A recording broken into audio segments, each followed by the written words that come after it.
Suburban Living, Good, Bad, Neutral by Dreamseeker. Prologue, Part 1. Glaston Township, State Percival, Republic of Shantou, Continent Barat, Year 2040, Planet Grimoire. Primeval forests covering the majority of the continent Barat created quite the defensive barrier when it came to preventing intruders intent on devastating small towns and villages. One such township, Glaston, a mother and 8 children, resided in a prosperous inn with a residence attached to it. The mother, Davina Glasson, had a long history of bad decisions that placed harsh disgrace on her founding progenitors within that township. Currently, she is managing the inn but longs for a different kind of life. Even her children wish to move elsewhere, somewhere where they wouldn't viewed as shameful parasites because their mother remained unwed despite having birthed 8 children and would soon deliver yet another child. Davina Glasson, keenly aware of her children's distaste for the current circumstances, sat in the office alcove on the first floor. Her children were in school, but who knew how long that would last? Certainly the oldest 3 neared the coming-of-age time when they could advance to adulthood and leave this place.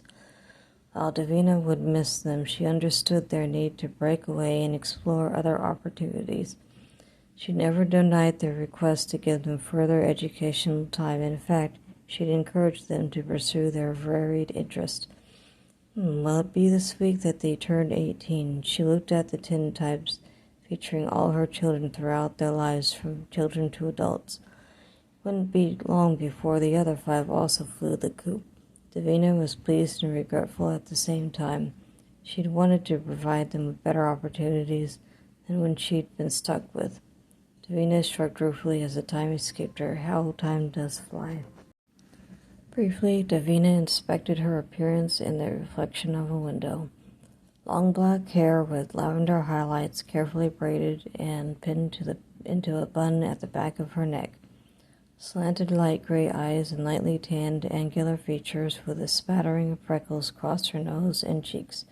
She shook her head with a snort of dismissiveness. Nothing to brag about when it comes to attractiveness. I do wonder why I thought I could trust a man again. More foolish. Then again, I was celebrating my latest birthday a little bit too much. She folded her arms over her bulging abdomen. To think I was too careless 8 months ago, Davina grumbled. Suppose I was a bit too lonely that night. What a mess she was in now, Davina grunted with disgust. Yes, she'd known several men over the past decades. However, she hadn't encountered someone like Amos Denby in a long while. Why did I think he was different from the others? In the end, he disappeared after that one evening with her. Davina shook her head with frustration. She should have known that jerk. Amos Denby never intended to acknowledge her as anything more than a one-time hookup. Bastard, he'd better not come back here. Her fists clenched at her sides before she sighed and relaxed. Me, why should I even care about him? He's not worth worrying about. Though she did hope he would come through on the promises he'd made regarding her oldest 3 children. Ah, that's right. He said he'd arranged for them to attend that new college for vocational trades. Interestingly enough, to Davina's mind, her children hadn't wanted to enter the politics of the world. Instead, they'd chosen some challenging pursuits in the artisan sector. She shrugged. Well, I admire them for having more courage than I ever did. When the time came, she too would find another place to live, somewhere that didn't know her past and would appreciate her ability when it came to managing an inn or something similar to that. In the meantime, I should check on the status of luncheon. Davina recalled that she still needed to eat. She rose to her feet and paused, both hands on the table. Dizziness often engulfed her these days. Hiss of pain from her lower body made Davina gasp. A searing agony ripped through her. Oh, that isn't good. Was there any blood flowing yet? Just because she couldn't feel anything didn't mean Davina wasn't hemorrhaging. It just meant that she could no longer discern what was happening. Davina risked glancing at the floor around her feet. Nope, nothing, not even clear liquid. However, the searing agony signaled the end coming faster than she'd anticipated.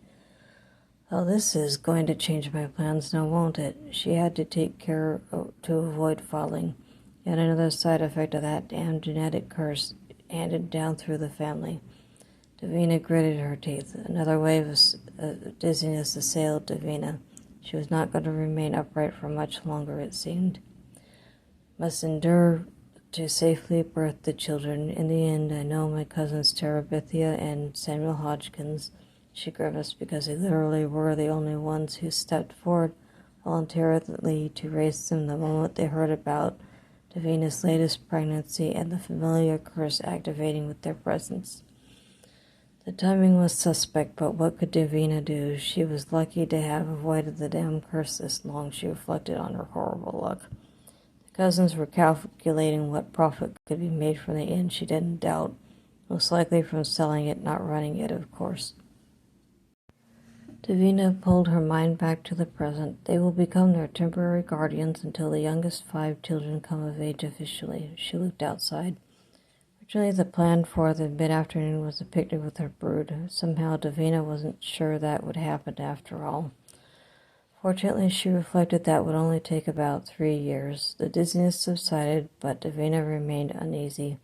Something about her physical condition was getting worse, not better.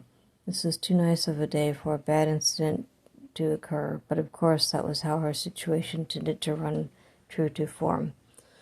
So what were her options now? Should I inflict those 5 mischief makers on my cousins after all?